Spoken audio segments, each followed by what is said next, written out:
On this episode of Travels with Bill, we're talking snakes. Oh, if you love snakes, you're going to love this one. And if you don't love snakes, you at least didn't have to be here with all of them. You just get to watch it on TV later on. We're at the Fort Livingstone National Historic Site. That's just north of Pelly, Saskatchewan. We're here for the garter snakes. A different day we'll come back and show you the rest of the site. Now you'll also notice normally we'd open with a drone shot. Being that this is a National Historic Site, drones aren't allowed here, and you have to be nice to the snakes. You're not allowed to harm them or take them home. In fact, you can't take anything from the site. But today, we'll certainly look at some garter snakes and show you what they're up to. Well, if you're looking for the snakes, you find them mostly on this little spot. Oh, let's get right to it and see some of the creepy crawlies. So these are garter snakes. Now, garter snakes is kind of a common term. There's about 35 species of garter snakes, and I have to admit, I don't know exactly which ones these are, but they're the garter snakes we have in this part of the world, and they're pretty common here. They all look like this, but if you go from place to place, you'll find some differences as you see the different varieties. Make sure you're watching this at 1080p so you see the detail here. See the snakes going across the pathway?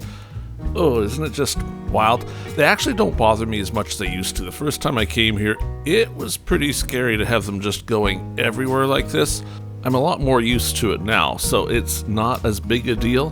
What generally happens though, when you come to the site for the first time, you walk in at full speed and you just come walking up, and before you even get to the little hill, you hear snakes running away from you, and you see them moving in the grass because there's thousands upon thousands of snakes here in the springtime, and when you're moving quickly, off they go. You'll notice I'm going fairly slow here tonight. The camera moves around a bit, but I'm not moving much. So as long as I don't move much, they don't think there's a threat, so they stay out where we can see them. If I was to go quick, well, I'll show you that in a bit here, they would just scatter and disappear wicked fast, because these things can move. You would think a snake couldn't go fast? Oh, they sure can. They can actually go faster than you can run. Now my plan is to let you watch snakes for a bit while I tell you a bit about them, and then I'm going to show you a couple special things we saw while we were here. For many years, people thought garter snakes didn't have venom, but discoveries in the early 2000s revealed they do in fact produce a neurotoxic venom. Despite that though, garter snakes can't seriously injure or kill humans because the small amounts they produce are relatively mild, and they don't really even have a good way of delivering it. What you will find though is if a snake bites you, you'll get some bruising, you might even get some swelling, but that's about all that will happen. Now certainly if you're something smaller, they may well want to eat you. Slugs, earthworms, leeches, lizards, amphibians, including frog eggs, but they'll go after frogs too. Minnows, even rodents. These guys will catch mice and eat them. They like living near the water, so they'll eat other aquatic animals as well.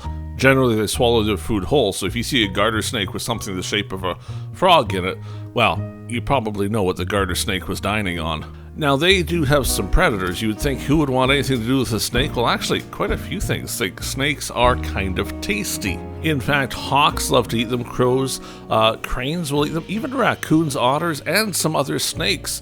In fact, in a cruel twist, while garter snakes will eat frogs and tadpoles, frogs will actually eat juvenile garter snakes too, so I guess they kind of have to watch out for each other.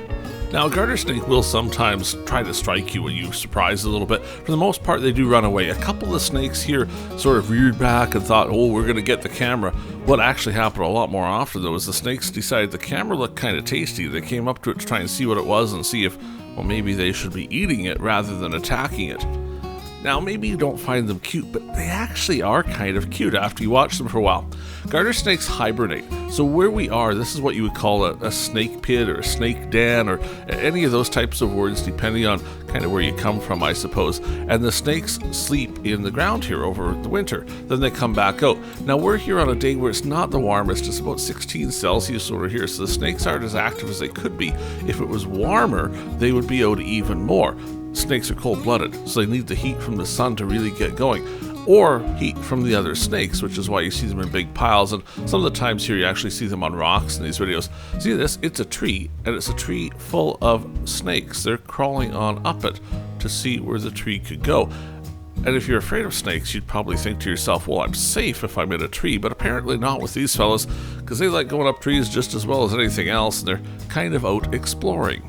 We're going to jump to a different tree here and show you some snakes up in a tree. Now, snakes tend to ball up when they're mating. We didn't see any of that really going on when we were here today, but they're certainly balled up somewhat just to keep warm, I suppose, and share a little snake heat between each other. What's happening in the tree is interesting, but there's actually something much more interesting happening down at ground level. So if we come on down here, well, unfortunately, you're about to see a couple dead snakes. But see this guy that's slowly coming out? Well, that's one of the holes that leads to where the snakes overwinter. Now, it's pretty cold inside the ground, so this guy's going as fast as he can because he hasn't really got warmed up yet. So he's slowly making his way out, and see what else is in there? You can see the faces or heads or whatever you want to call it of a couple more snakes that are still in the ground, and they haven't come out yet. That's kind of cool too. Now those other two snakes, I don't know what happened to them, but obviously it wasn't good because they're very, very dead. Here's that same guy just on the other side of the rock. So see how he's still going pretty slow? He knows we're here, doesn't really want to be friends with us, but he's still too cold to go faster. Now once he's out in the warmer air for a little while, he'll warm up and he'll be able to go. But as he just came out of the ground, well, he's a pretty sleepy snake as far as sleepy goes, or at least cold, I suppose. I did watch that hole for a while, and several times those other snakes looked at me.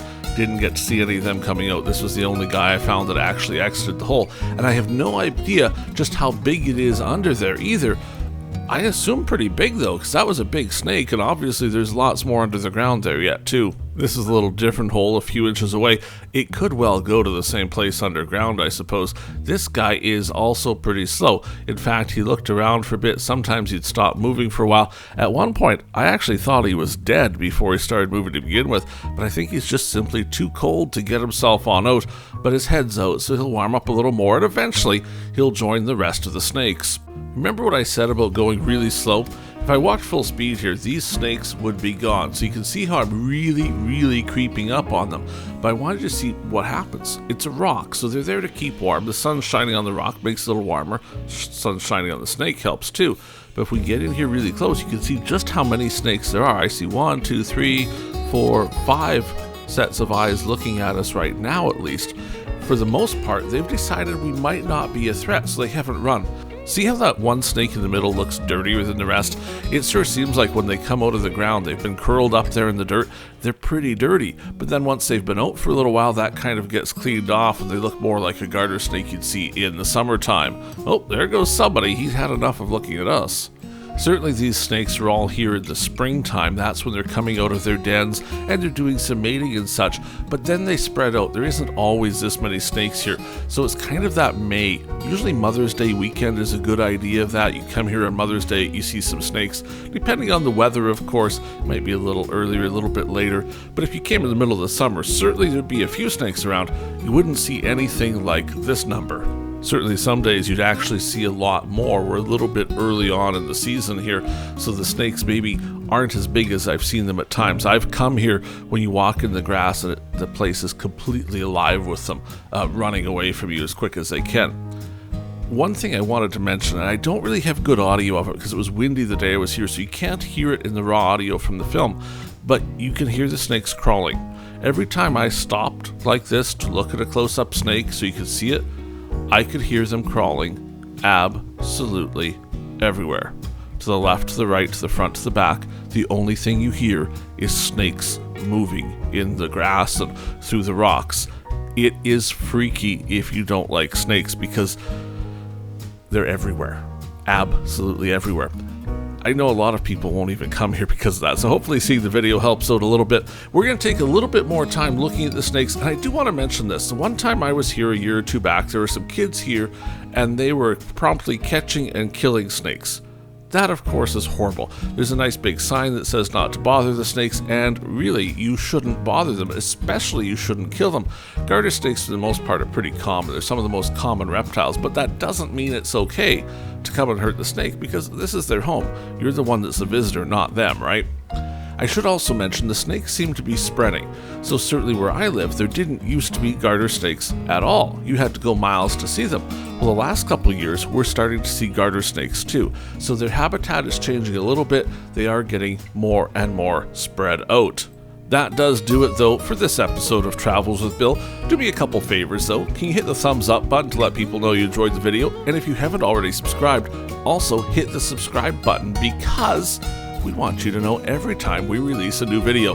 Have some ideas of where we should go next? Leave a comment on the video and tell us where you think you would like to see Travels with Bill. While you're at it, why not tell us just how creepy the snakes are? Have you got a snake story where one really scared you? Share it down below and, well, maybe you'll get it off your chest, or at least it'll give us all something to think. We're glad that didn't happen to us. Farewell for now from Fort Livingstone, just north and a little west of Pelly, Saskatchewan. We'll see you next time on Travels with Bill.